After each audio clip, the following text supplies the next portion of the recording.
It's still going. Okay, live. Good afternoon. I welcome you all for joining us today for this very timely webinar on homegrown hate and domestic terrorism. I am pleased to report that today we have a very diverse audience.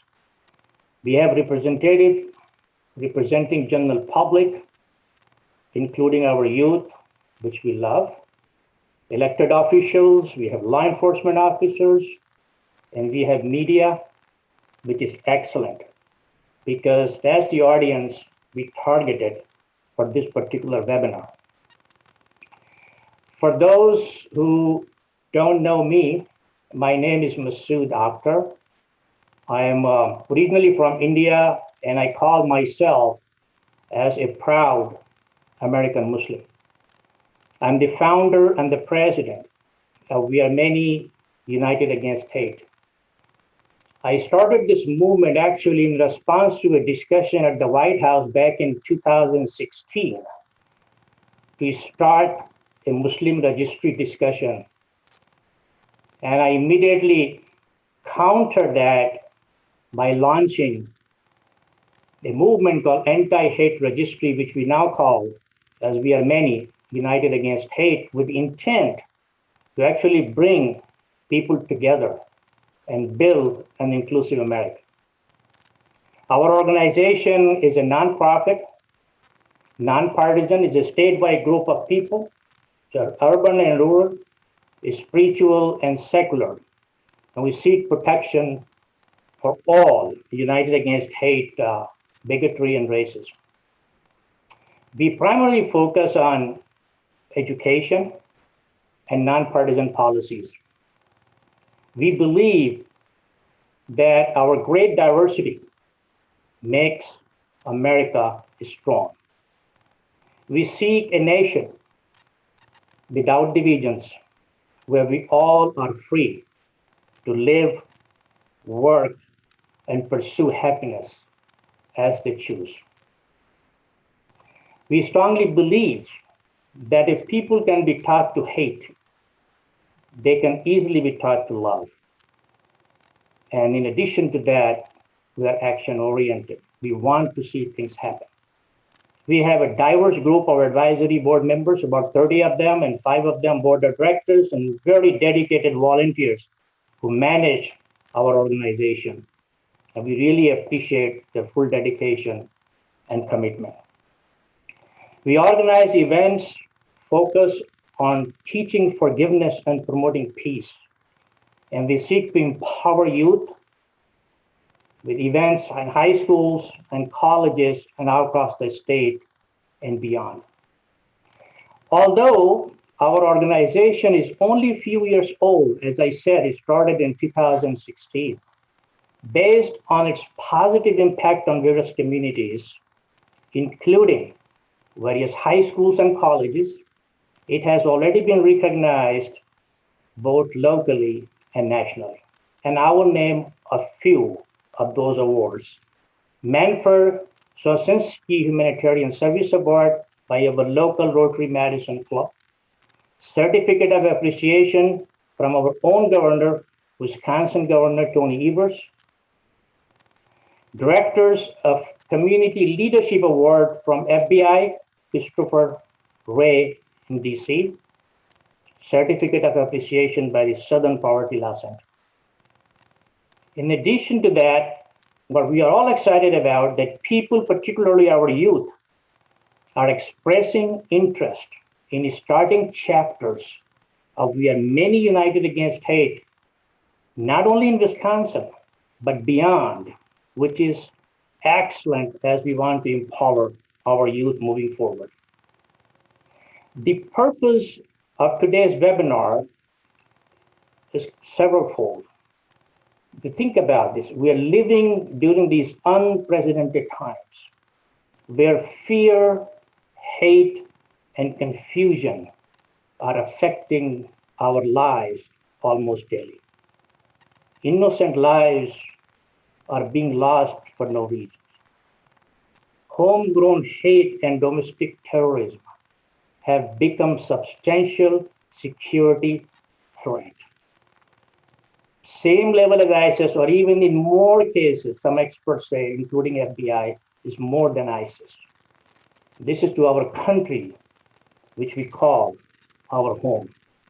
We all want to see this country as United States of America, not white America, not black America, or not brown America.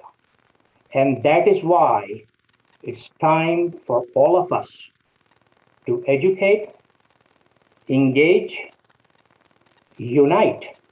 When I say unite, I meant white, black, brown, youth, everybody. And finally, act, and act together. Because silence in this kind of environment is no longer an option. That is the purpose of our webinar today. Today's webinar is also sponsored by various individuals, state-wide organizations, media, and even businesses. So big thank you to all of our sponsors.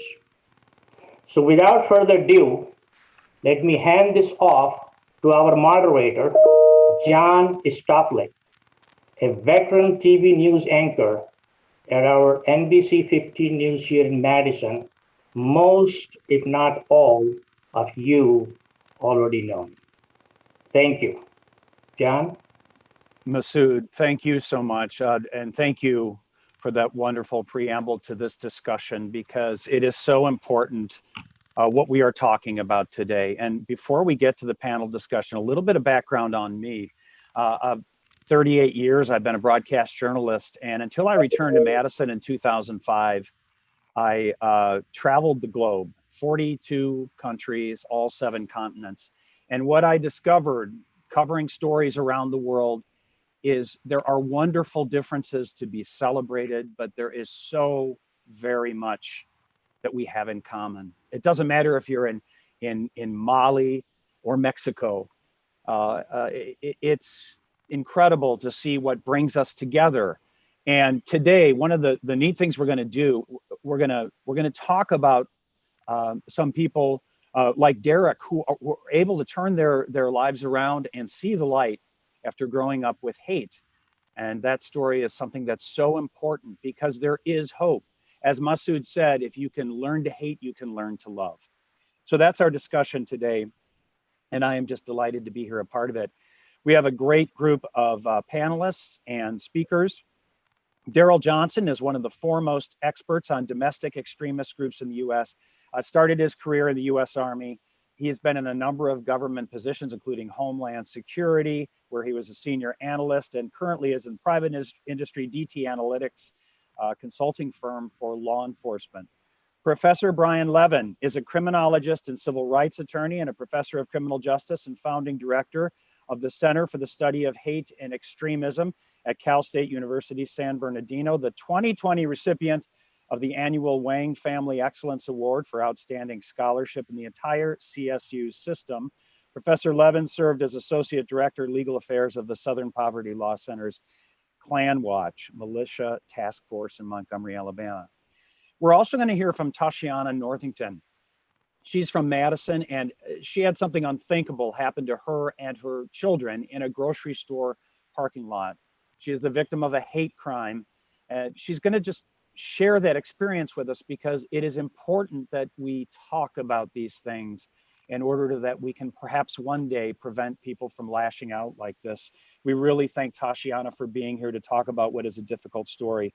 And Derek Barcelo, who is a former white nationalist who saw the light in the Army when a fellow soldier who was Black saved his life. And he will share that story with us.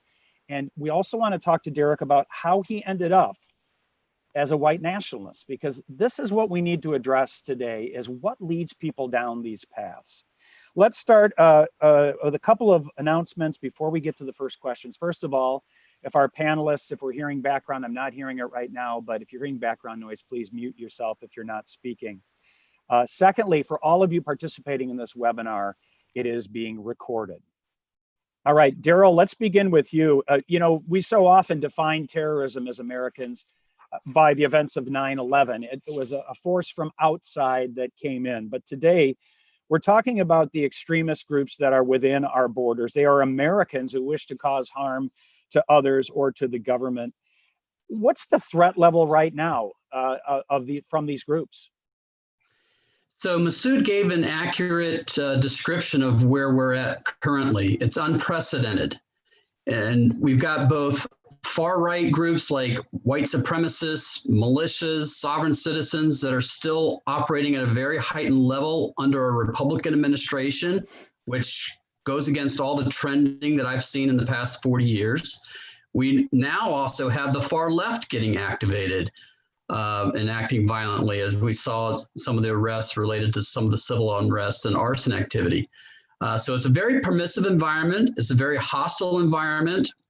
And unfortunately, the political landscape in this country has kind of fueled this, and also the pandemic, because people are self-isolating and people are angry about the stay-at-home orders and the mask mandates.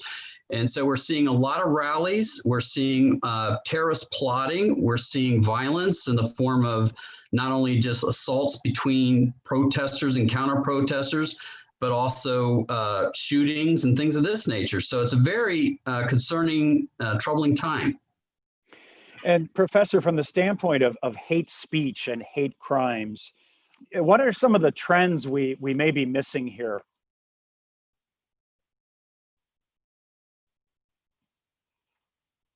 Professor, we'll need to unmute you there. Let's try again. I thank you so much for having me, by the way. Yeah, there's some interesting trends, and I think some of it is seasonality, and just bear with me. The worst 3 months over the last decade, FBI hate crime data, were November 2016, and the day after Election Day was the worst day since June 2003. And on top of that, we had an anti-Muslim Kansas bomb plot. Into that lead up, we saw a rise in bigoted epithets online. Andrew Thompson did some great research for us, showing that on 4chan, we saw this rise. And interestingly, the second worst month for hate crime, and we saw a terrorist attack within days of that, was October 2018. And the third worst month over the last decade, at least a tie, Charlottesville month. So we see some seasonality. Moreover, one other interesting thing, we saw on the street rallies by alt-right and white supremacists. And we saw in the 2.5 years leading just into and after Charlottesville, more of the large ones, 100 or more people, than we had previously seen, at least in the last 1 to 2 decades, maybe more. And the Charlottesville rallies the night before and the one on Saturday, those were the largest public white nationalist, white supremacist public rallies that we've seen in decades. Once that tamped down after Charlottesville, what did we see? 2017, 18, and 19, increases in white supremacist / far-right homicides. So as the rallies got tamped down a bit, we saw the homicides increase. 2019, really interesting. Let me end with 2019 real quick. 2020, don't worry about so far. Most places are down. Chicago's the closest data we have to you. It's down compared to last year, but it doesn't matter. The first 6 months of any of the worst years of the recent decades, particularly election years, the hate crimes were weighted in the second half of the year. And that happened in 2016, was really weighted into the fourth quarter. Similarly, with respect to 9/11 period. So bottom line is we have some seasonality, and what I'm worried about is the stereotypes that are now out in socio-political discourse are now extreme bigoted stuff, which is now mainstream. Look what happened just in the news today, and I'll shut up. Facebook, thank you. Yeah. Facebook just banned some groups, and we saw another unrepentant bigot get a primary congressional nod. And let me just give an example. One said, I don't care about Christchurch, and said that Uber and Lyft had to be investigated because of the Muslims that are driving for them. Another, and this is interesting, another one is a QAnon partisan. QAnon is a weird, dangerous conspiracy theory. And she was taking selfies with Chester Doles, who I used to research him at Klan rallies in the Northeast in the 90s. So bottom line is, what I think is terrible, and I'm going to end here in agreement with Daryl, is we have now seen white nationalism become a transnational socio-political force. And what we are seeing is there a carousel of people who are stereotyped as legitimate targets for aggression, and we're seeing it taken out in actual attacks by people who are increasingly loners. They're in an ecosystem, but they're loners, often young, and they're part of a vertical chain of extremists who want to memorialize their violence on the internet. It's an overlay on top of hate crimes. In the 3 largest cities in the United States last year, we saw nearly 2-decade highs, and it was on the backs of anti-Semitism. That mixes in with this white nationalism, and it's a transnational force that will have different local effects in different regions, but it is now a coalesced transnational, both extremist political force and also terrorist movement as well. Thank you. Daryl, I want to ask you in a minute about this current election cycle, because you saw directly the campaign and the election of Barack Obama, an uptick in extremism and threats there. But Professor, let's stick with that for a minute since you brought it up.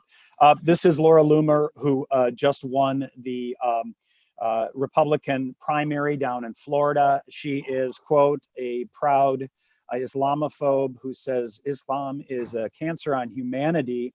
Those who are Muslim should not be allowed to hold office in America. She has the support of the president. Is it incredible to you, Professor, right now, how far this has come, where when I was a kid, or 20 years ago, if somebody was caught saying this, their campaign would come to an end? And not only that, the Palm Beach County Republican Party continues to endorse her, and the Florida GOP issued congratulations as well. The bottom line is, I do not think Reagan, Romney, Bush, or any of the respectable, tolerant leaders that we've seen in the past tolerate such a thing. And I can tell you, and thank you for giving me this opportunity, the Center for the Study of Hate and Extremism is nonpartisan, but we decry root and branch the anti-Muslim and other type of bigotry being expressed within the political mainstream. We are nonpartisan, but we are not toothless. And we will continue to join our friends at groups like MPAC and Muslim Advocates and others in decrying this vile and horrible Islamophobic rhetoric. And let me just tell you one thing. We did some research. It makes a difference. When leaders make comments, it affects what happens in our data. President Bush, 6 days after 9/11, speaks at the Islamic Center of DC. Hate crimes plummet the next day by more than half, and they plummeted even more in the following year. After the terrible attack at San Bernardino in our community, hate crimes rose from below 1 average per day to well over 2. 5 days later, on national television, a presidential candidate introduced a Muslim ban proposal. Hate crimes rose another 23% over the next set of days. And we saw that similarly after Charlottesville. Hate crimes rose a little bit, but after the Very Fine People comment, we saw hate crimes in the United States go over 25, I believe, for 6 consecutive days. We hadn't seen that for the whole rest of that month. So bottom line is, the political rhetoric, the bully pulpit matters. We have shown correlations with respect to data. And while I am certainly not the president, we run a national center. We condemn this vile bigotry, root and branch, and encourage everyone of goodwill to condemn this kind of rhetoric as well. This kind of person has no place in elected office in the United States if they can't recognize the constitutional protections that the First Amendment gives to all of us, including, unfortunately, her. And as you pointed out, this is not a matter of right and left. It's a matter of right and wrong. There are people who are using words in a way that is fomenting hate. And Tashiana, we're going to bring you in right after this question for Daryl. Thank you, Professor. Daryl, when you were in Homeland Security, Barack Obama was running for office and was elected, I believe. And then briefly tell us about what type of activity you saw around the election of President Obama. And now, if you're getting any sort of sense now with Kamala Harris on the Democratic ticket officially, and even prior to that, as she was named last week, are you seeing an uptick in activity in that regard? All right, so back in 2008, we actually did see a correlation with Barack Obama's winning the Democratic nomination. We saw a rise in both hate groups, rallies, anti-government groups forming. And so, there was a lot of correlation because that was, the first Black American president was kind of a worst case scenario for some of these white supremacists and anti-government groups. And he was a Democrat on top of that. So they were fearful of not only having a minority in the White House, but potential gun bans, gun legislation being passed, minority rights being expanded. So these were some of the things that fueled the growth of these hate and anti-government groups back in 2008. As far as 2016, the drivers are the pandemic, continue extremist recruitment and radicalization because of the governor's orders to stay at home, quarantine, mask orders, things like this. We also have the election cycle, which again gets people upset. There's already rumors circulating in these extremist worlds that the election's going to be rigged or there's going to be voter fraud. You're starting to see, lawsuits and stuff being filed already based on the Postal Service not being able to meet the demand or, with the mail-in votes and things like this. Having Kamala Harris on the ticket, I just did a quick query on Stormfront, which is one of the largest gathering places for white supremacists, queried her name, and within 1 week, there are over 600 discussion threads. Okay, not messages, entire threads with multiple messages involving her name. They're already linking her to a Jewish conspiracy because her husband's supposedly Jewish. They're linking her to all kinds of, conspiracy theories. So yes, that's going to be another factor and consideration for the future that's going to fuel the continued rise, growth, recruitment, radicalization on both anti-government and hate groups. And before we bring in Tashiana, if you could both briefly touch on the role that social media has played, because there is now, you can find other people like yourself so easily, whereas maybe the goofy guy in the bar stool at the end of the bar 20 years ago was espousing theories. Well, now you can tap, and you're in a chat room with people and you go, oh, gosh, I guess I'm not the only one that feels that way. Let me have you both, let's start with you, Daryl, touch on social media and how this is fueling it. Right, so you're exactly right. The internet is a force multiplier. It's not only provided a networking opportunity for these people that were localized and isolated in their communities to now network not only nationally, but internationally, worldwide with other people of like-minded views. This emboldens them, gives them a sense of belonging, validates their extremist beliefs, things like this. And so social media is the same thing. I mean, one of my biggest concerns I saw back in 2007 was, prior to the advent of the internet, militia groups would, have VHS tape recordings of their field training exercises. Now they upload these things to YouTube, and people in the privacy of their home can watch these training exercises and learn paramilitary tactics and, gain knowledge on different weapons and their effects and things like this. So, it's kind of a hard thing to police the social media and ban them because we depend on them gathering on the internet to monitor and assess what they're doing. So I don't know if, purging them off these platforms is the right, remedy for the situation, but it's definitely a place that's for networking, weapons training, People gain inspiration from other extremists because of the manifestos they post online. So it's a huge force multiplier. And Brian? Yes, I agree with all his points. A couple of interesting things, and I'll try and make it very quick. First, we have a very fractured socio-political landscape. A fragmented internet fits in with that beautifully with respect to promoting fears and the accompanying stereotypes and conspiracy theories like QAnon. Very dangerous. We've seen it not only with regard to public health, but what I think is important to recognize, we spent a lot of time on white supremacy, as we should.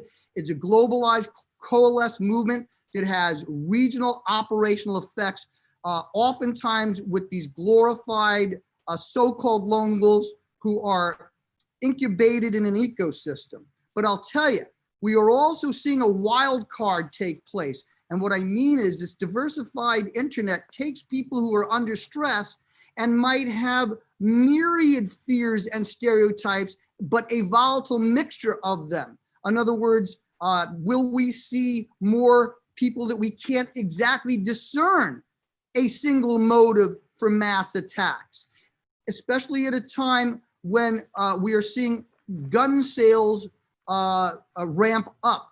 So bottom line is, I think we have to be careful of a couple of things. The fragmented socio-political discourse not only gives fertile ground for certain movements like white supremacists and far right to grow, it will also have a gravitational pull on other fringe movements who either see themselves as fellow travelers and antagonists. On top of that, we have foreign manipulation, not just by like terrorist groups, but by Russia. Give you an example, 2016 election. We saw hate crimes rise. And what did we see in the months before the election? The Internet Research Agency increased their Facebook posts, their fraudulent ones, threefold in the run-up to the election, just as hate crimes and plotting were increasing. So we have a volatile mixture, which malefactors, both domestic and presently and internationally, will take advantage of. But moreover, we are also going to see misinformation and people who are a mixture of hatreds, some of which do not come from traditional categories. And just a reminder that in just a few minutes, we're going to speak with Derek, who was a former white supremacist who came around through a very unique and powerful set of circumstances. And we want to talk to Derek, and we'll talk to you in just a minute, Derek, about what led you down that path. I know it happened in middle school, but we'll get to you in just a few minutes. First, let's bring in Tashiana Northington, because she reminds us that behind these words and behind these attacks are people. There are victims who are have to suffer through these things. And Tashiana, I know this might be difficult to share, but you and your children were in a grocery store parking lot here in Madison in early July. And if you would, tell us what happened to you. I was at Woodman's and I was dropping my kids off at the front door because it was raining really bad. And I just kept hearing a horn beeping and someone yelling, but I didn't think it was towards me. And when I looked over, I heard the person saying a lot of racial slurs and pointing at me. And I asked nicely, wait a second, because my daughter's foot was stuck. So I had to get out the car and go help her. And mind you, it's storming rain. Well, once I got my daughter's foot unstuck, I had drove off to get out of the man's way. And as I was driving forward, he was constantly reversing behind me. And when he kept on reversing, I just was like, I have to stop at some point because I'm getting too far from my kids. So when I stopped my car, he immediately stopped his car and leaped out of his car and came over to my window and punched it real hard. And during that time is when you saw my kids starting to run up. So it wasn't like I can lock myself in my car because my kids were outside. And when that happened, the guy noticed that the door was unlocked and he opened up my door and he leaped in my car and punched me twice in my face and grabbed me by my neck. And my son and my kids came to my aid to help me, Mind you, they're only 4, 8, 10, and 12. And at that time, my son was 11. And they were trying to help me, and they couldn't get the guy off of me, so I kicked him out the door. And once he got out the door, he realized that my son was trying to fight him, and he grabbed my son by his neck and punched him in his nose. So when all of us was outside scrambling in this pouring rain, we're all out there scrambling, can't barely see, eyes burning. He picks up my 4-year-old and throw her to the ground, and she bruised her shoulder and her neck. My God. So it's just kind of frustrating. It was really frustrating because when, the police came, they went straight to his aid instead of coming to mine, because I don't know if they thought maybe, he was someone that was in trouble. They didn't see us yet. But once I got out the car to go into the grocery store, I was like, hello, like, I'm the victim, like, because that's when the paramedics started coming. I'm like, wait, we need to be checked, And so I just waited until afterwards, and me and my kids went to the ER. How do you explain first of all, what is it like? I'm a parent myself, and to see something like that happen to my kids or happen to me in front of my kids, I can't imagine. But what was that like for you? And how did you explain to them what was wrong with this person? It was so hard to explain to them, like, especially to my 4-year-old, because she's still like, Mommy, I have a dream about the man. Even though I tell her, try not to think about it, just try to ignore it. What occurred is not something that's going to always happen, So my kids and I are kind of like uptight when it comes to going to grocery stores, when it comes to going around people. Right now, at this moment, I'm not really comfortable around a whole lot of people unless it's a have to be. So it was really hard to explain to them, because still, even with me explaining that not everyone is like this, they still feel some type of way. And it's a hurt that I won't be able to fix, because my son, he still gets up and he's like, Mama, I'm really angry still. I'm like, I am too. Yeah, those are really difficult conversations. And I know your alleged assailant, he has still not had his trial. A preliminary hearing is scheduled for September 3rd, last I checked. But there were some groundswell in the community to have hate crime enhancers added to his charges, and that happened. What did that mean to you to have hate crime enhancers added as charges? I didn't understand it at first, so I ended up having to talk to a couple people. And once I got a great understanding, I was like, yes, we need that. But it just felt like I wasn't being heard. And a great friend of mine, 2 of them, Devin and Jessica, they helped me so much, and they put up a petition. Jessica put up a petition, and over 7,000 people signed it to be enhanced to a hate crime. Okay, final question for you for now is, how do you reassure your kids that most people are not like that? I mean, what was your message to them? Still be nice, don't be angry, because I'm a cheerful person. So I'm like, I can't let this ruin what I have going on, the happiness that I've been getting, and just destroy all the good hard work that me and my kids have put in to have like a really great year with the corona and everything going on. So it's going better because I'm helping them to see the brighter light. Well, that is good, and we wish you the best with all this, Tashiana. We thank you for sharing that story, and if you can stick around. What's happening is people on the live stream here are sending questions in, and I've got several of them here. We'll get to at 4 o'clock Central in about 25 minutes. We will get to Derek in just a little bit, but thank you, Tashiana. While we're talking about hate crime enhancers, before we talk about law enforcement in general, Professor, have you noticed how hate crime enhancers on charges, do they make a difference? Can they help? Yes, and I apologize for the noise. I'm outside, but I had the pleasure. The first thing I did as a lawyer was representing a variety of civil rights groups across the country in the case of Wisconsin versus Mitchell, which involved Wisconsin's criminal law hate crime enhancer. And what that did at the time, it said if you select a crime victim for an underlying attack, you can get an additional sentence. In that case, it involved a racial attack. The defendant got 2 years for the attack, and then another 2 years for the intentional selection because of race, out of a possible 7. And the United States Supreme Court, in a majority unanimous opinion written by then Chief Justice William Rehnquist, said that states have the right to punish more severe crimes more severely. And I also want to say that, Tatiana, our board has decided to give you our Person of Courage Award, and I am sending someone to Madison, Wisconsin. Yes, I am. This weekend, and she will take you to the custard establishment of your choice on behalf of the Center for the Study of Hate and Extremism. And it just goes to show you how the world goes. When I first became a lawyer, that was the very first thing I did. And one of the people, just talking about small world, and we love you, Tatiana.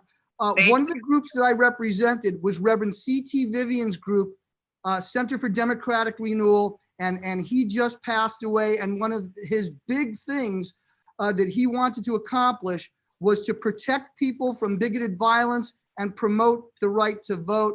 So in that honor, we are giving you our Person of Courage Award, and it comes with some free custard.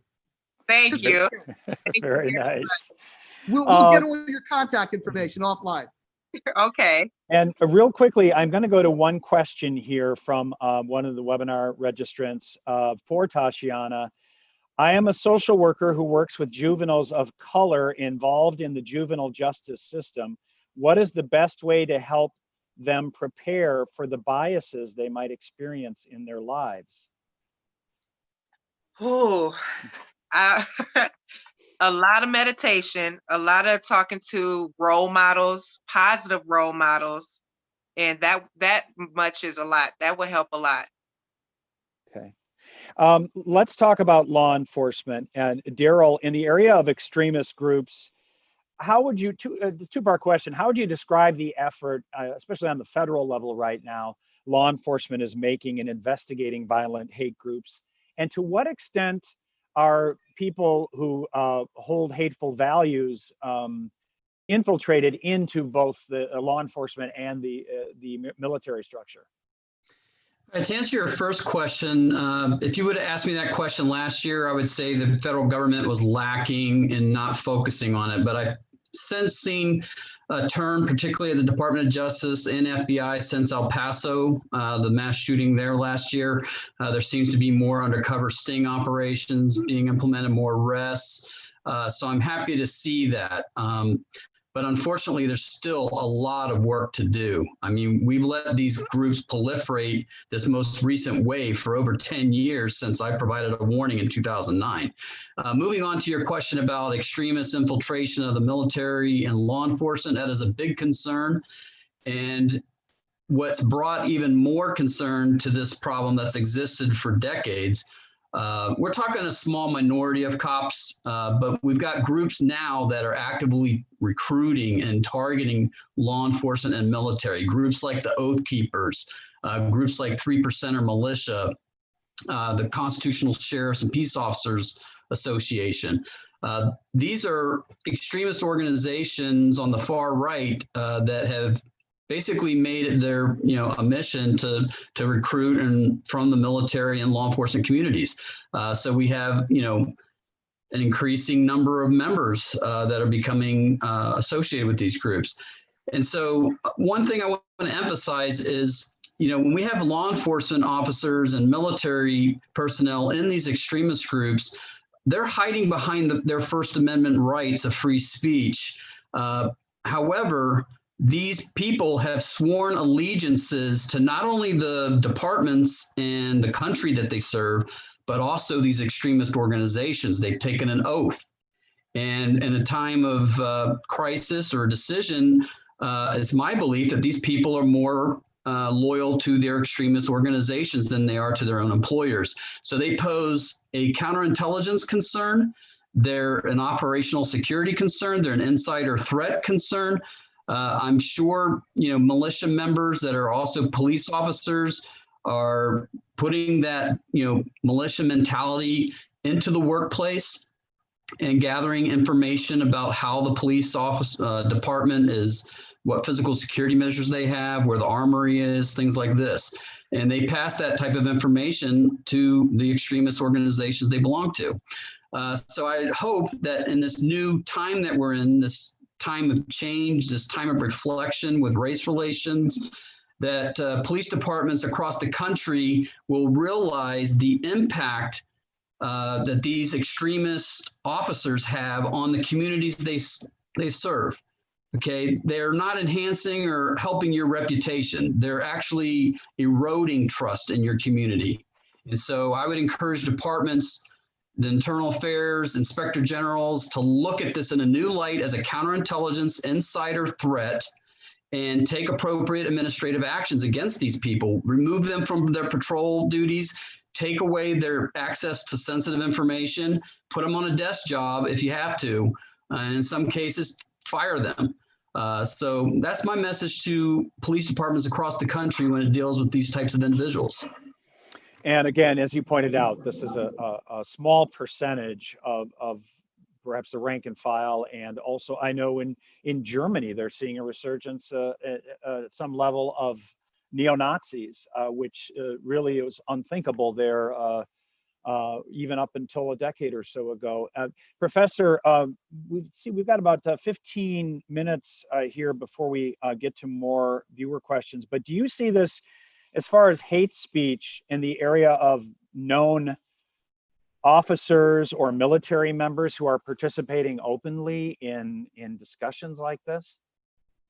It's really interesting. And follow my Twitter at Prof Levin. And what I'll do is I'll post our reports. And last year we had a big report where we found in major cities like Philadelphia, over 70 officers were disciplined or fired because of social media postings. We've seen this across the country. The issue is just how prevalent is it? And I think it's going to vary by departments. The National Organization of Black Law Enforcement Executives with respect to hate crime, but they also found this true with regard to other department policies. You have to have a message from the top. And it's so important for these kinds of messages to have the bully pulpit direct the culture of a department. I'm former NYPD. We know what works. The other thing I think would be appropriate is to have departments not be involved, or at least police unions, involved in partisan politics. They certainly can go for or against a particular policy or law, but I mean, as far as endorsing candidates, I think what we have to do is have law enforcement has to rekindle the candle of trust that's needed to serve their communities. When we hear stories just like we had heard today with regard to an actual hate crime victim, we have to have certain things, no matter what folks decide to do structurally with police departments. We have to have model policies with regard to hate crime, with regard to notification of supervisors, with regard to social media policies, and also with regard to presence in fringe or extremist groups. Federal courts have found that while people do have a First Amendment right to association, particularly in sensitive jobs, as Daryl alluded to, departments do have some discretion and authority. And it's important for these departments to operate with the professional guidelines that are coming from groups like International Association of Chiefs of Police, National Organization of Black Law Enforcement Executives, and meet with the communities. But it's not business as usual anymore. Right now, we have to make sure that any kind of extremist presence or the perception of it is addressed structurally and if necessary by enforcement at the official level within the departments before we can even get to discussions about rekindling community trust. Let's bring in Derek Barcelow because we often ask ourselves as we're reading these stories, how does somebody get involved in this? What leads them down that path? And Derek is very bravely and eloquently shared his story with NBC 15 this past year.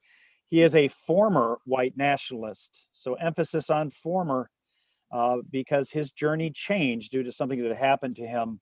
And Derek, tell us about your decision to get involved in white nationalism and what let you down that path. This began for you in middle school. What happened?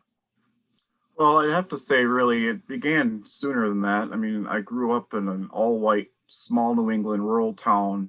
I didn't know any person of color at all until I had moved to North Carolina back in middle school.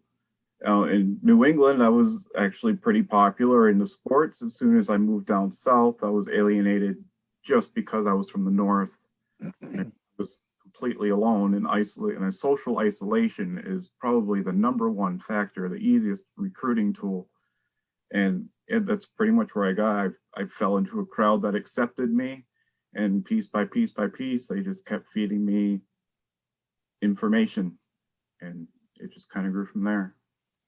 How did you met them just in school, or I'm not sure when this was. So was this over the internet, or how did you get in? No, so there were some people in my school. There were some people outside of school that friends worked with. This was pre-social media, but Google chat rooms were real big at the time. It was a combination of things. So tell us about the moment in your life that changed you and made you realize you had been wrong to feel this way. Oh, I was serving in northern Afghanistan. We were ambushed. We had 2 Hummers hit with an IED. I was on the ground. I had about a grapefruit-sized hole in my leg, so I was completely immobile. We were overrun. Half the squad was killed immediately.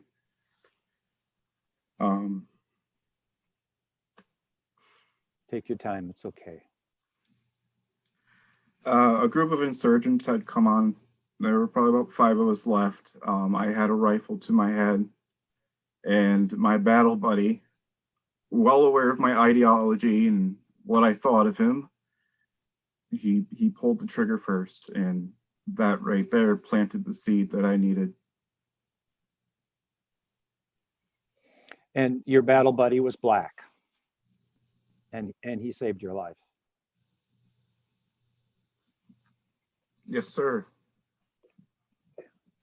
I'll just give Derek a second here, because in the story that he did with us, he said, quote, "I was seconds before losing my life when a battle buddy who was black pulled the trigger first and saved my life. We were both Americans. We were both humans. I just don't have that hate anymore. It's a very, very heavy burden." And how do you feel now, Derek, that I know it's difficult to talk about, and I'm sorry for what you had to endure, even beyond the hate. I mean, just to live through battle and to see your comrades killed. But how have you, when you look back on this now, how has it changed you? What do you like now? What do you feel now? Well, it actually took a number of years to shed, and I'm still a work in progress. I'll completely admit that. We all are. Right. So currently, I'm actually the director of the Unity Project here in Fort Atkinson. We've expanded into Jefferson, Watertown. We are partnering with our schools and our police departments in these towns to incorporate drop curriculum into discrimination and acceptance and things of that nature. So I've done a complete 180 as far as that goes. And you know, thank you for reaching out and not only, you know, finding the light yourself, but then helping to guide others that way, because as Masood said early on, you know, we can teach love as well. And and people can change, and you are proof of that. And that's why we kind of wanted to save you toward the end of this panel discussion, because it's we talk about the problem and we talk about the fact that it can change. And there will be there's another question here for you from one of our registrants that says, Derek, it often takes knowing someone from a group that is different from you to change your opinion about that group. And most people don't seek out people unlike themselves. So how do we change attitudes with that obstacle blocking change? How do we get people, you know, to see outside of themselves and their race or their group that they're used to, so to speak? Well, I think that's a $1 million question. It's one we all need to come together with to find the correct answer to. I'm admittedly can't say I have the answer. Mm-hmm. It's different for absolutely everybody. I mean, it could be just watching cultural films on Netflix to actively going out to different stores or areas of the city just to explore, introduce yourself, offer your assistance. And the best question I found to ask is just ask, how can I help? Yeah.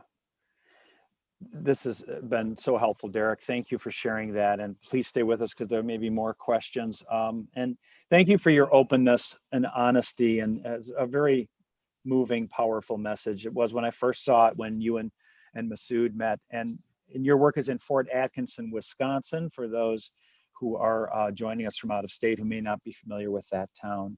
So the question that goes back to our panel becomes this: Daryl, how do we get to people like the middle school or elementary school Derek before they become hateful? You know, what are there common patterns you've seen as far as militia members or extremist groups?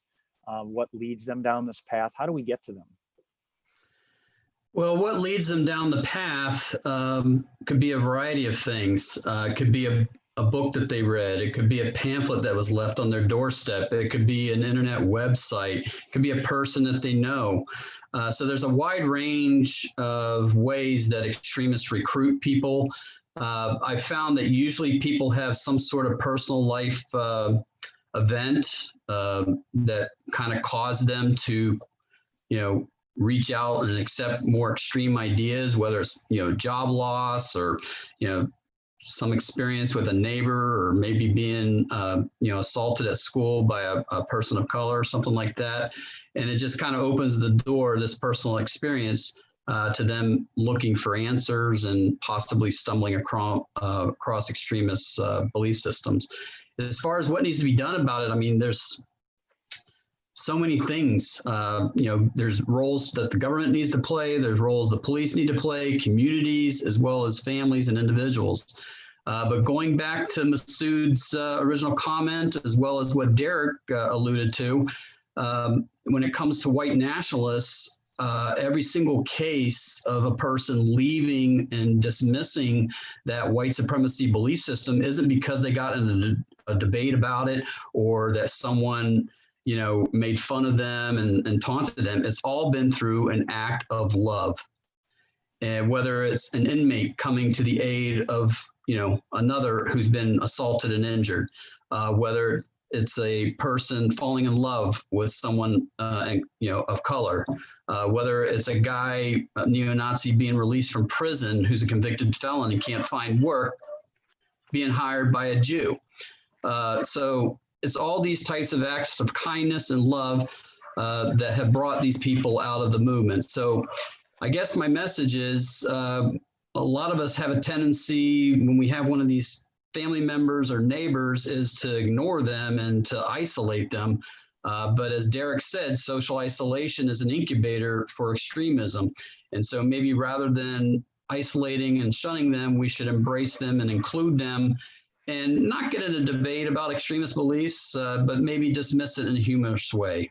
But that's one suggestion I put out there for everyone. As far as schools, we have existing gang programs. We have existing anti-drug programs. Why not incorporate an extremist component of those existing programs?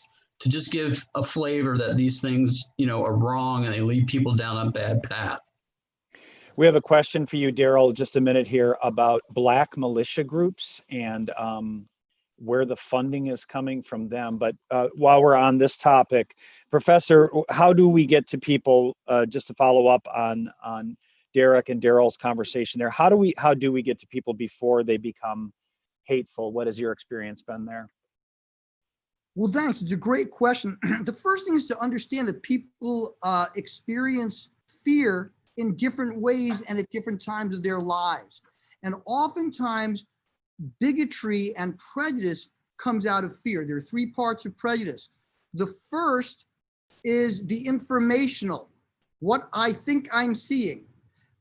The second is the emotional prism, the affect, the emotional prism by which we analyze these things through a constellation of our experiences, our peers, what we read, and then how does it manifest into behavior? So the bottom line is, I think we have to teach people, even at young ages, some basic values. The other thing that I thought was useful that was said by the panelists, Gordon Allport, who wrote The Nature of Prejudice, which is the treatise for those of us who study this. And some things haven't lasted the test of times, but many have. And what he says, meaningful interactions with people who are different towards a common goal is oftentimes quite important. Also, rebutting the stereotypes that take place when there are conditions such as stress, such as an incubator like the internet, and particularly fragmented platforms. If there's something I think is going to affect what's going on, is how and where we congregate socially, and sometimes that's virtually. Parents have to look at that, and challenging stereotypes and misinformation when we see it, and arming our children with critical analysis skills as well as communal values. I think that goes a long way. And listening to them when they think things are unfair, and also listening to them if they think something's different and a little strange, saying it's okay to feel that, but you know what? Others might feel that way about you too. A live question for Daryl, as I mentioned here, Black militia groups, this is from one of our participants today. Black militia groups also seem to be on the rise. They are well equipped. Where is the funding coming from? Are these extremist groups receiving money from foreign countries like Russia that have an interest in destabilizing the USA? I'm not sure if that's all one question or if those were two separate questions, but sorry about that. Several questions. Yeah. As far as funding mechanisms, I'm glad to see that we have non-government organizations that are starting to focus on that, because that was an intelligence gap for a long time, where these groups getting their funding. So we've found in this day and age of the internet that they're doing all kinds of things, from selling propaganda to crowdfunding to donations, Bitcoin investments, all kinds of things like that. As far as the Black militia group, I'm concerned of the rise of the violent Black nationalists. We saw a micro trend back in 2016, 2017 with some of the controversial police shootings of white cops against unarmed Blacks, led to counterattacks in Dallas and Baton Rouge and other places. So we did see this micro trend. We haven't seen the violent Black nationalists who's killed people since the 1970s. So now they're back, and looks like they're getting organized with this recent Black militia assembly down at Stone Mountain. Okay. Here is a question for Brian from a participant here, a registrant. It's a good one in these times. How can we best teach children about social justice, especially now in this time of virtual schooling and homebound restrictions? So it could be a challenge or an opportunity, I suppose. Great question. Yes. And what I think we can do in this time, particularly when people are quarantined or out less socially, is to use some of the impressive platforms that can convey something beyond informational but emotional. And what I mean is, it can be something that's communal. a communal experience with people who are different.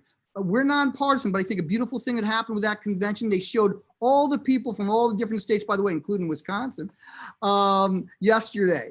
And I think that there were certain films, for instance, that people can kind of say, hey, let's watch this together communally.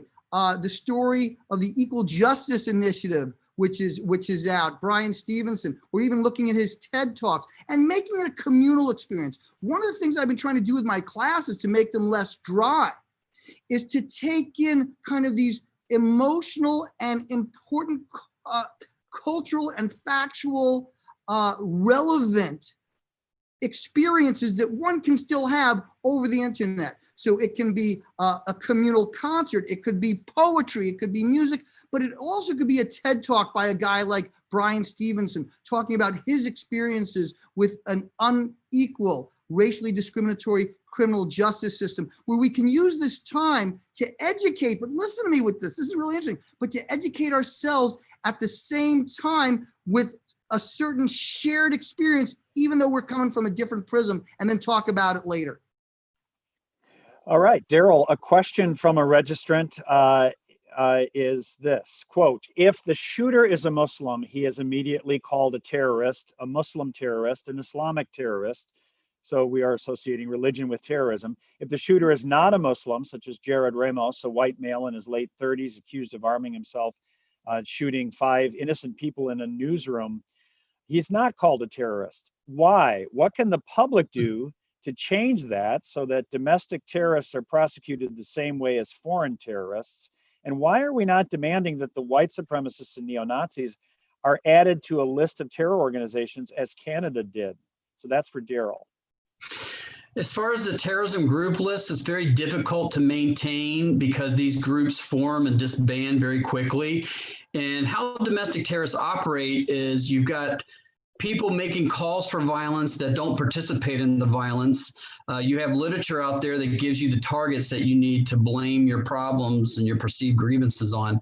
And so they've adopted these tactics of lone wolves and small cells and leaderless resistance, which means, you know, the group itself doesn't carry out the violent act. It's the individuals who either belong to a group or believe its ideology.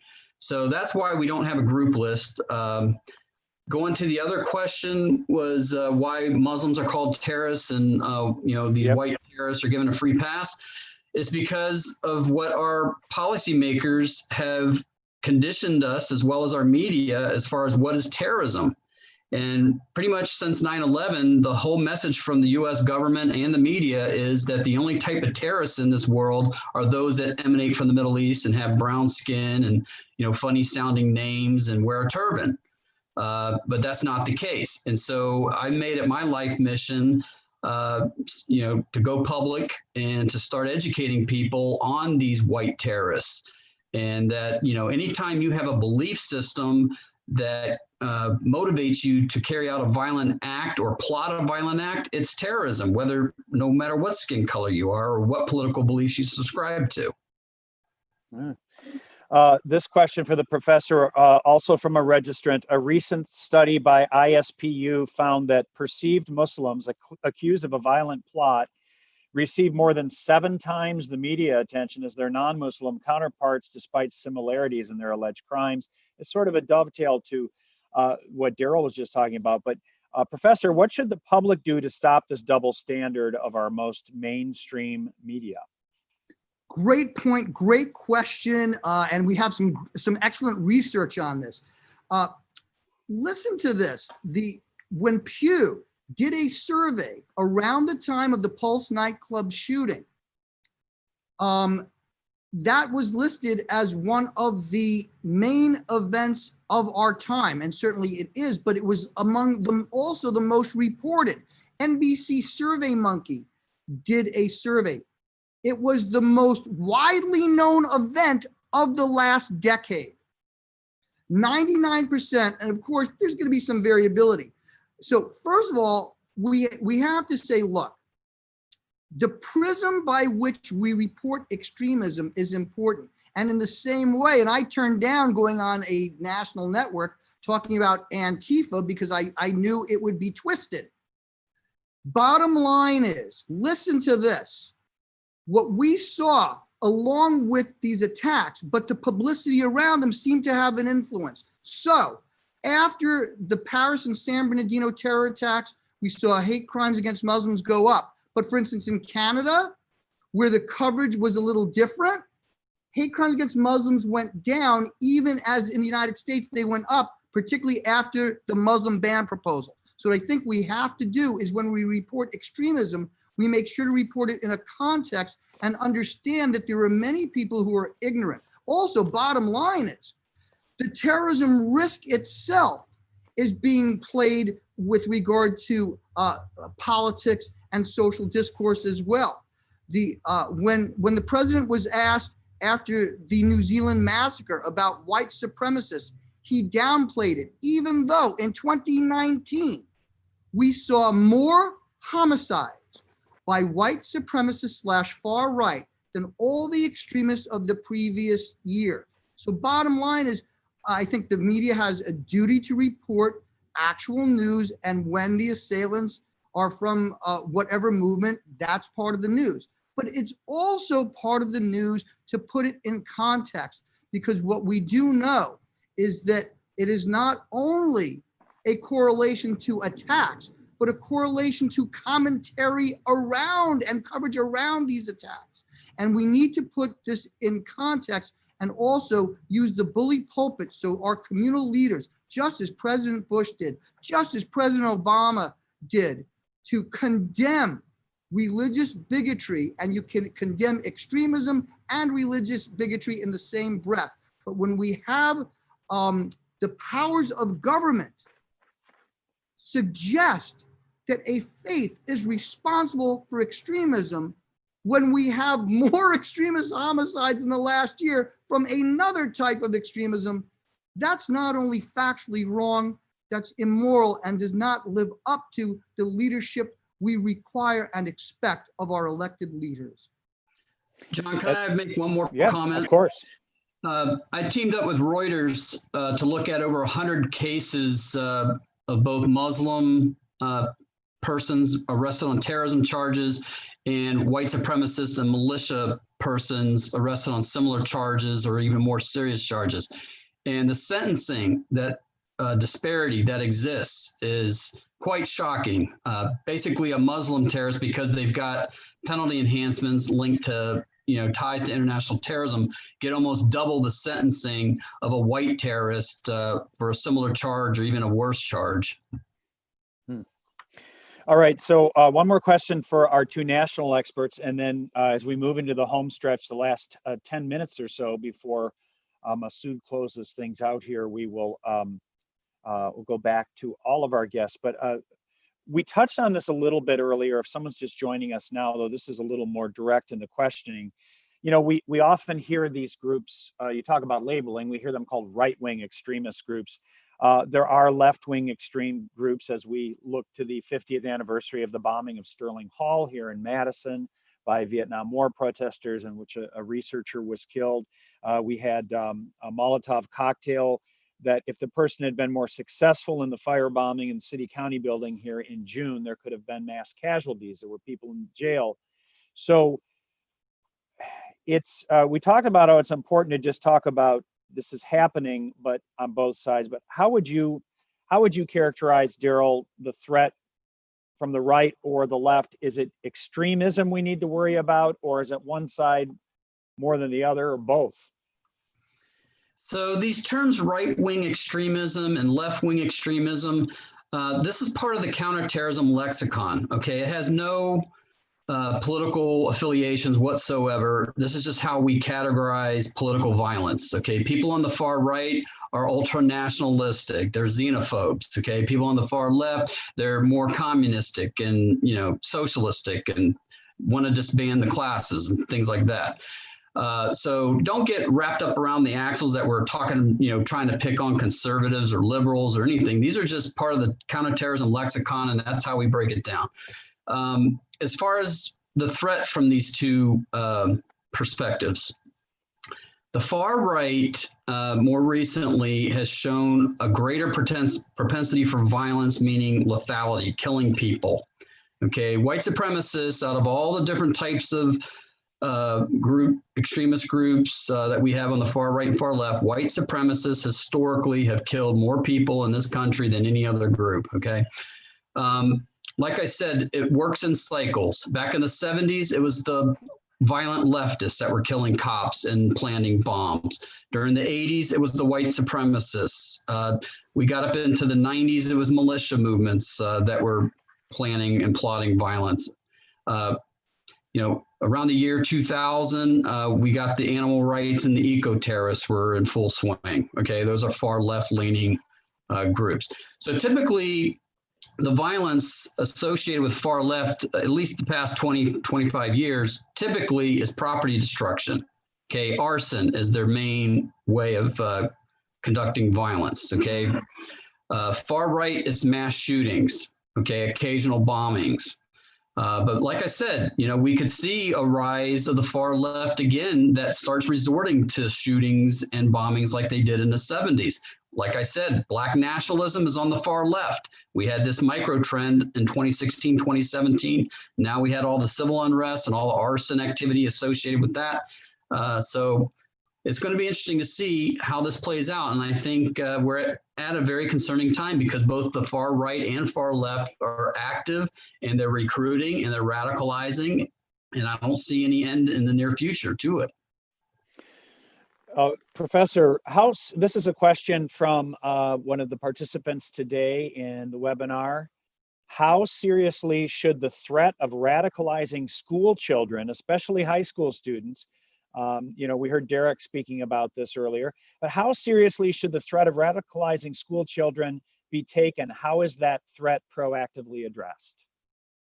Excellent question. Let's look at some of the worst mass shootings we've seen. El Paso, assailant around 21, no criminal record, traveled across the state, procured firearms. Gilroy, that has not yet been officially classified as racial, but it certainly was terroristic. Also, another young person, no criminal record, actually from a so-called quiet suburban family, whatever those dog whistle words mean today. And we also saw Poway, California, not far where I'm from. Young man, no criminal record, radicalized quickly on the internet in an ecosystem, particularly when people feel disenfranchised. Bear with me on a couple of things. First, young people. Second, communities. All those counties were counties where people of color were becoming the plurality or had already become the plurality. Weapons procurement, as well as this radicalization online. And one of the things that's terrible is that this is now a worldwide movement. That being said, just in piggybacking over the last comments, each movement, whether it's a mainstream movement or a fringe or terrorist movement, operates with the reflection and gravity of not only fellow travelers, but also developments that are going on in mainstream society, but also operationally. How do we do attacks? Now we're seeing a lot of vehicle rammings. We just saw that in Germany today, and we've been seeing it here in the United States. So bottom line is, what I'm worried about is not only the white supremacists and white nationalists and their particular template, which involves a lone warrior versus the left, which oftentimes is more group-based and more property destruction. When violence goes crazy, it's a fire that jumps all sides. And unfortunately, what I think we're seeing with the white supremacists is that they're in the pole position. They have their thing with regard to these lone manifesto killers, but don't think that violence gets contained within one movement. I think we also have to watch for the wild card, who's a mixture of both ideological hatreds as well as personal ones. People who commit symbolic acts of violence are either ideological, psychologically dangerous, or seeking some kind of benefit or revenge. And we have to expect this diversification with regard to types of attacks, types of offenders, and even the motives and reasons why they do these attacks. And that's why it's important to keep the peace and to try to encourage the communal institutions like the press, like what you're doing, like the post office, like our local government and our local media, our educators, so that we are all seen on the same side of values, even though we might have differences with respect to policy. All right, Derek and Tashiana, I'm going to ask you a question in just a minute because we want to end as we head in the home stretch here on a message of hope, and someone has a great question about that. But thank you, by the way, to all of our web participants here, webinar participants who are sending such great questions. I'm probably getting to about a third or half of them, but there's so many here that are wonderful. The first one, though, let's go back to Daryl, who asks, I'm sorry, a question for Daryl. Let's go back to a question for you that says, do you believe it is time to address systemic racism in the U.S. once and for all, to repeal all Jim Crow, redlining, educational barriers? What about reparations? Well, I don't have any opinion on reparations. I'm going to leave that to our legislators to deal with that. But as far as dealing with our racist past, and we're at a crossroads today, and I think it's a perfect time for these subjects to surface and be discussed, and for people to express their views. I mean, I'm all for, putting Confederate monuments in museums or national parks where they belong, and not on the city streets where people feel intimidated and fearful of. That's my personal belief. If there's, racism in police departments needs to be addressed appropriately. And so, yes, I do believe that we're at a unique time and at the perfect time to get some political backing and get this discussion going, like this, this panel discussion that's been organized. Have these panel discussions throughout the country, have a national one. Let's get this discourse going, and, let's turn the corner and start moving forward and progress. Speaking of moving forward and progressing, a great question here. It says for all panelists. Tashiana, let's start with you. This person is wondering what policies, organizations, coalitions, or otherwise make you most hopeful in this moment? To simplify it, I guess, you don't have to touch on all of those, but just, you had a terrible experience happen to you, but what gives you hope? The support from the community, the support from my kids' school, the Salvation Army, the YMCA. It's just so many different organizations that has contacted me, like making sure that we were okay because I had to be off of work for 3 weeks, and making sure we had food, and just, it was so much love and support from friends, family. It just was from everywhere. It's the old Mr. Rogers thing of when something terrible happens, look for the helpers. And that was it's so true. It's just the silver lining. Yeah. All right. So Derek, what gives you hope? I'll tell you what gives me hope is your story, because it's just reminds us how people can change. We think, we get to a certain point, they'll never change, but you changed. But what gives you hope when you work with people in Project Unity? Is that the name of it in Fort Atkinson? The Unity Project? Yeah, Unity Project. What gives you hope? Well, it's really the people within those groups, and people with We Are Many United Against Hate, and the changes that they have made in our state. They've adopted scholarship programs and policy changes.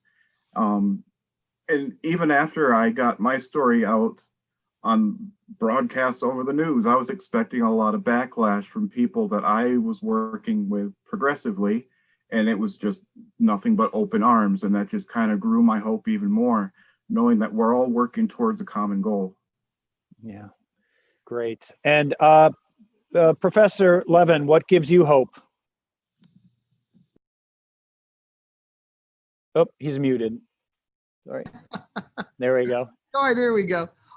There's a lot of hope out there, and I'll tell you something. Sometimes the worst part of the storm is when you're in the middle of it. But my mentor was the first Black federal appellate judge in decades. And he was on the Kerner Commission. And we have not had a Black federal appellate judge appointed in this administration. We've seen hate crime prosecutions federally drop 38%. But you know what we're seeing? And we're nonpartisan. What we're seeing is a groundswell. And it's a groundswell of people across races And what I also think is wonderful, and believe me, the worst experience of my life in some ways was being around Congressman Clymer, Congressman Lewis, and a preacher from Western North Carolina, because I spoke after them. But what they talked about, yeah, the only way I preserved the audience was saying, note to self, never speak after these legends. But I had a sense there back in 92, 93, and I have that same sense now. And that is that the overall beloved community that John Lewis spoke so eloquently about, and the method to accomplish it through nonviolent means and a preservation of the communal values of our nation and the institutions such as yours. Thank you, journalists. God bless you all, of a pluralistic democracy. And you know what? It's there. Look at the coverage. You know how I know this? It's going to be okay because the kids are all right. I teach, and I've gone to these protests. The young people are peaceful and they get it. And one of the things that I think is important to recognize when we look at these kind of white supremos and where they're coming from, remember, young people are the most diverse community in the United States, much more diverse than the older folks like me. And what we're seeing are people working together, and the young people, the social surveys show, are much more tolerant than their grandparents and parents are. So we're going through some tough times. We have to fight every 2 steps forward. We're going to take 1 step back. But when you look at this transformational period that we are in, and how there is a coalescence, anyone who saw Matthew Shepard's parents last night, or saw Mr. Khan, a hero, father of someone who sacrificed his life for our country, can't be anything but moved on where the direction is. But what I can tell you after decades in this business, always expect the backlash. And when they go low, we go high. Professor, thank you. Daryl, I'll give you the last word on what gives you hope. So I alluded to the fact that the FBI and Department of Justice is finally starting to address this. It's going to take years to slow down the momentum that's built up, but at least they're addressing the problem from a law enforcement perspective. The fact that we've had recent congressional hearings is another promising aspect. I remember when I was at Homeland Security, and for a few years thereafter, it seemed like all the counterterrorism hearings had to do about Muslim terrorism and nothing about white nationalism and stuff. The fact that we have these protests, the peaceful aspects of it, the fact that we now have academia as well as these government think tanks forming and developing expertise in this area and putting out reports are filling in those intelligence gaps that for so long, the government was either unaware of or prohibited from collecting about it. And just the fact that, I was at the beach a couple of weeks ago, I guess about a month ago, and just seeing, little kids with sidewalk chalk inscribing Black Lives Matter and love and all these positive messages. That was a sign of hope, and it really touched my heart.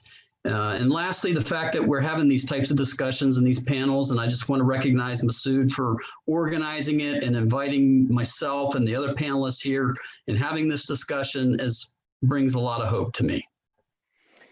Yeah, excellent. Thank you. This was a wonderful discussion. Brian, Daryl, Tashiana, Derek, thank you so much for your insight, for sharing. I think there is reason for hope for all those reasons. And sometimes change is very difficult, but in the end, it would be a beautiful thing. And this is so important to the discussions like this, to not let these things fester, to throw sunlight on it.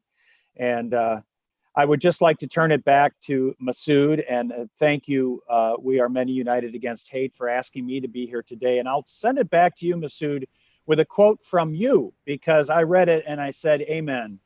Diversity is our strength and not a weakness. We need to realize that what makes America exceptional and has helped build our great nation is our policy of accepting all people, no matter their origin, color, or religion, or even political affiliation, as Masood wrote in a local editorial. And as the Reverend Martin Luther King Jr. said, hate cannot drive out hate, only love can do that, right? And this discussion today was, I think, moved us toward that. Thank you so much to all of our panelists for opening up and to all the great questions from out there among our registrants. We do appreciate it. Masood Akhtar, I'll send it back to you.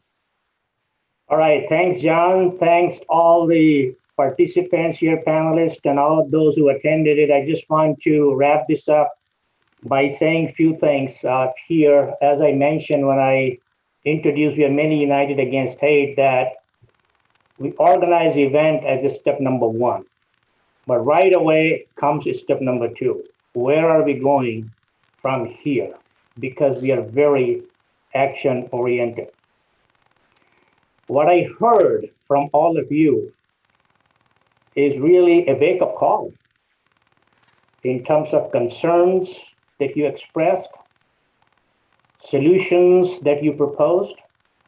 You know, as I said, I'm from India. I gave up my Indian citizenship 25 years ago because of what this country offers. My hope, going back to what John was saying, is still our US Constitution that has checks and balances, regardless of what these politicians do from left or right or whatever that is. But here is something that we can all do together, as we heard. It starts from the top. Our elected officials from the very top have to be very careful about what they say, because people react. Innocent lives are being lost because of that. From the grassroots side or the bottom side, we all need to be involved in our local communities, organizing these kinds of events. Do Zoom meetings, just like the way we are doing it. Give us a call. We're going to work with you as we have been doing at several schools. So it's time for every single one of us to speak up. And also reach out while you're doing this educational piece to elected officials of both parties. They only listen to where you live in. So if you're living in an area, reach out to Democrats, reach out to Republicans, it doesn't matter. If I call from here, somebody living up north, they don't care who Masood is. But if you're living in their constituency, they care about what you say. The other thing, you heard powerful story of Tashiana and Derek here. What happened, how they reacted, and how this love poured into. People came together. That's my hope, that there is very small percentage of people who are really doing all of this bad stuff. Most of these people, about 330 million in this country, are not. So we can easily win over there, and it's the act of kindness that change people's mind and the love. The other thing that we need to do is a role of media. And when we talk about politicians, but you also heard the media has a major role to play. So all of those media people who are actually listening to, please be careful how you report it. And if you want to do a follow-up stories with any one of these panelists, please reach out to us. And we will work together to make things happen. Because it will take a village to solve this problem and bring this country back to what we call United States of America. There were lots of questions, as John mentioned. We didn't have enough time to answer those, but we will get back to you on some of those specific questions. If you have any additional questions based on what you heard today, you didn't have a chance to write, you can always write it and send it to the question to For Against Hate, right on the left corner, say gmail.com. We will do that. So with that, I think we are going to do some follow-up with some of you who attended this.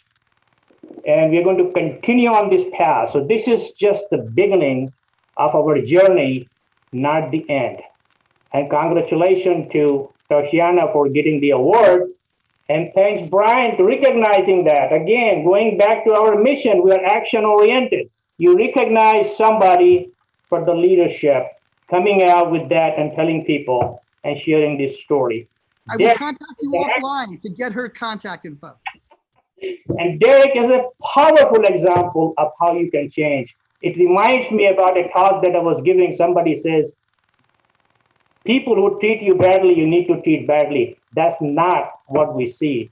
That's not how you change your people. You saw Derek's response, what changed his mind, and how he's working together to build inclusive community. So I would like to thank everybody for participating in this. I would like to thank media. A lot of elected officials actually attended it. My special thanks to John from NBC 15 for moderating it. Thanks to all of our board of advisors and directors and volunteers who made it happen. Thank you. And